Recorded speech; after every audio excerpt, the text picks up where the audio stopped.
Mort cursed Kellogg was a compulsive gambler known for having very bad luck prior to enlisting, of which he did in order to pay back the money that he owed.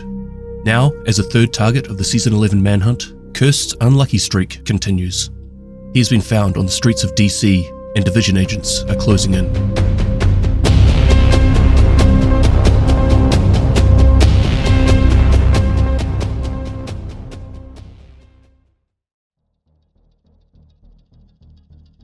Mort cursed Kellogg's life took a turn for the worse when he developed a serious gambling problem. He found himself in debt to loan sharks before he even graduated from high school, and the debts only grew larger as time went on. Eventually he realized that he needed to do something drastic to get out of debt and avoid his collectors, so he enlisted in the army. He was deployed to the Dagger complex in Darmstadt, Germany, where he quickly became known for his logistical expertise. He had a natural talent for managing supplies, and his superiors took notice. However, Kirst was never able to shake his gambling habit. Even in Germany, he continued to gamble on sports and other events, often putting himself further into debt. When the green poison was released, Kirst was on a weekend trip to Copenhagen and Malmö, where he bought a Euro jackpot lottery ticket. He played his lucky numbers and forgot about the ticket until the drawing the following Friday. To his amazement, all of his numbers came up, but his excitement was short-lived as he learned about the viral outbreak that was rapidly spreading across the globe. Kirst's luck seemed to have run out, but fate had other plans. He would eventually join the Black Tusk and become one of their highest-ranking logistics officers. His expertise in managing supplies and resources made him invaluable to the organization, and he quickly rose through the ranks. His gambling habit may have put him in debt, but it also gave him a natural talent for taking calculated risks, something that would serve him well in this new position. As a member of the Black Tusk, Kirst was instrumental in many of their operations, using his expertise to help the organization acquire the resources they needed to accomplish their goals. Despite his past, he had become a respected and trusted member of the group, and his loyalty to the cause was never in question.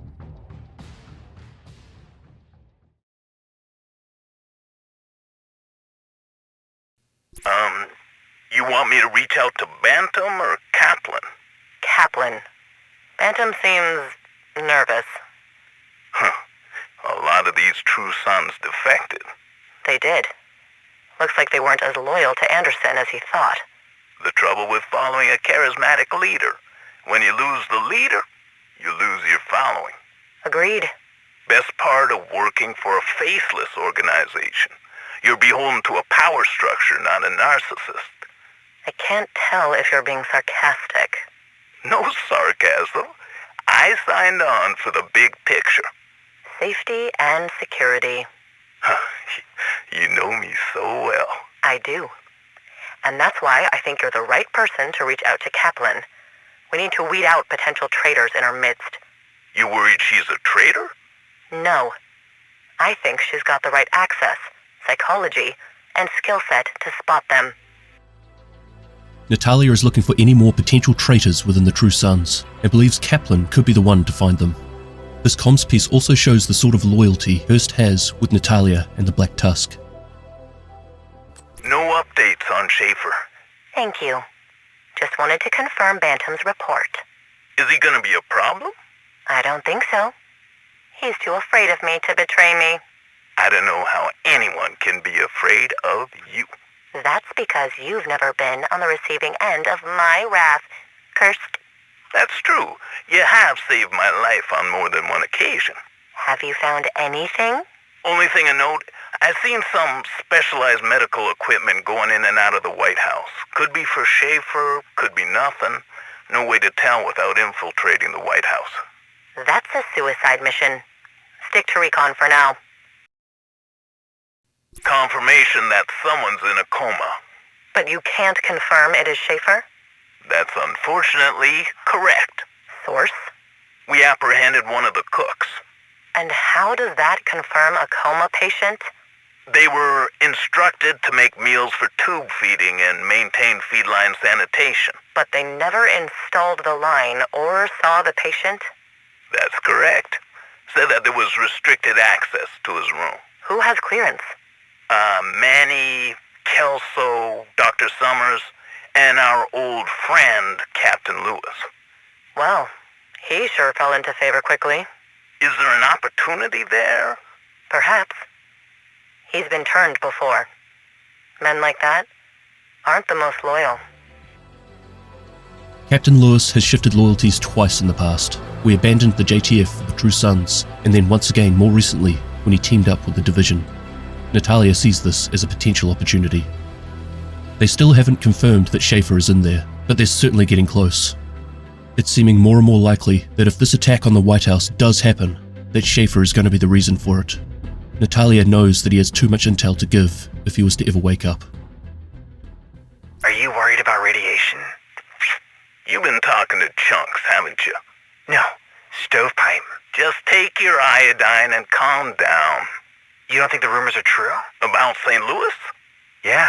I think anytime people tell you a rumor is just a rumor, they're trying to cover something up. So yeah, I think the rumors are true. Shit. Don't worry about St. Louis. Worry about Fairview. Why? You've seen the way they handle the nuclear waste. No. They would have told us. Brother, I think your helmet's on too tight. I'm still not sure how the events in St. Louis will tie into the story yet. I don't see us heading over there, but maybe it'll have something to do with the future conflicts against the Outcasts.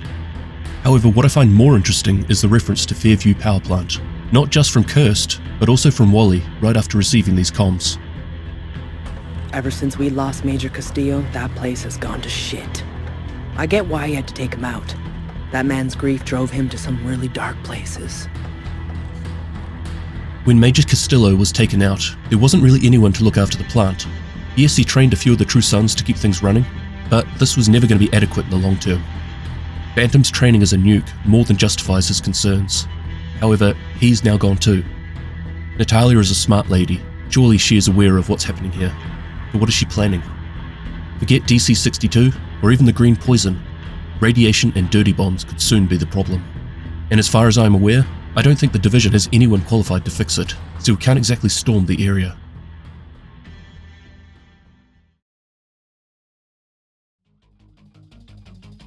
As the Division agents received intel on Mort Kirst's Kellogg's whereabouts, they quickly mobilized and headed towards Constitution Hall, where the Black Tusk was conducting their operations. The team had to move cautiously and strategically, taking down various outposts one by one throughout the district to ensure their cover wasn't blown. Once they cleared the outposts, the agents discovered that Kirst had moved to Tidal Basin, a heavily fortified area controlled by the Black Tusk. The team had their work cut out for them, but they were determined to take down the enemy and put an end to their plans. They encountered fierce resistance as they made their way through the area, but their extensive training and superior equipment proved to be too much. Eventually Kirst would make his presence known and approach the agents, exceptionally slowly. At this point, it's hard not to feel sorry for Mort Kellogg.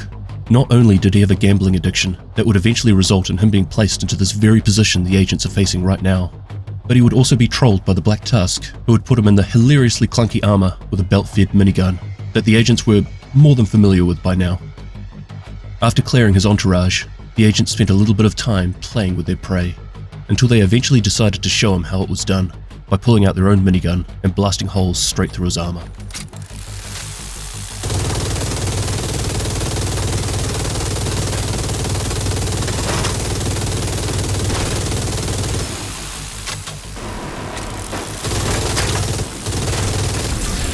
Identification confirmed. Mort Kellogg. Status deceased.